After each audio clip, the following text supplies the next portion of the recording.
ஒரு மனுஷன் எப்பப்பெல்லாம் தண்ணி குடிக்கணும்? நம்பர் 1, தூங்கி எந்திரிச்சதும் தண்ணி குடிக்கிறதுனால நம்மளோட இன்டர்னல் ஆர்கனை ஸ்டிமுலேட் பண்ணுங்க.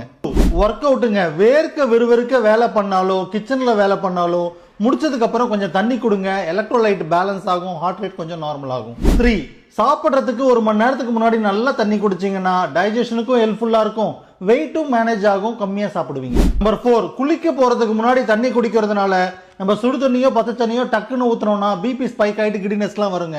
பிளட் பிரஷரை ஸ்டெபிலைஸ் பண்ண ஹெல்ப் பண்ணும். நம்பர் 5, தூங்குறதுக்கு முன்னாடிங்க நம்ம பாடியில 60% வாட்டர் கண்டென்ட்டால ஆனது. நைட்டு தான் ரீஅப்சார்ப்ஷன் கான்செப்டே நடக்கும். கட்டாயம் தூங்குறப்ப தண்ணி குடிச்சிட்டு படுங்க. நம்பர் 6, டயர்டா இருக்கப்ப கட்டாயம் தண்ணி குடிங்க, நம்ம சிஸ்டத்தை ரீசார்ஜ் பண்றதுக்கு. 7, ஒரு அன்பிளசன்ட் என்விரான்மெண்ட்ல இருக்கப்போ நிறைய பேருக்கு இன்ஃபெக்ஷன் இருக்கு அப்படின்னா அந்த டைம்ல தண்ணி குடிங்க, உங்களுக்கு அந்த இன்ஃபெக்ஷன் ஸ்ப்ரெட் ஆகிறது குறையும். சிம்பிளான விஷயம் தாங்க, நம்ம பாடி 65% வாட்டர் கண்டென்ட்டால ஆனது. டெய்லி அடிக்குவேட் தண்ணி எடுத்துக்கோங்க, அதுவும் அப்ராப்ரியேட் மேனர்ல எடுத்துக்கோங்க, பாடிக்கு ரொம்ப நல்லது. உங்களுக்கு பிடிச்சவங்களுக்கு ஷேர் பண்ணுங்க, நீங்களும் சேவ் பண்ணிட்டு ஃபாலோ பண்ணுங்க. Just for the information, doctor Ram physio.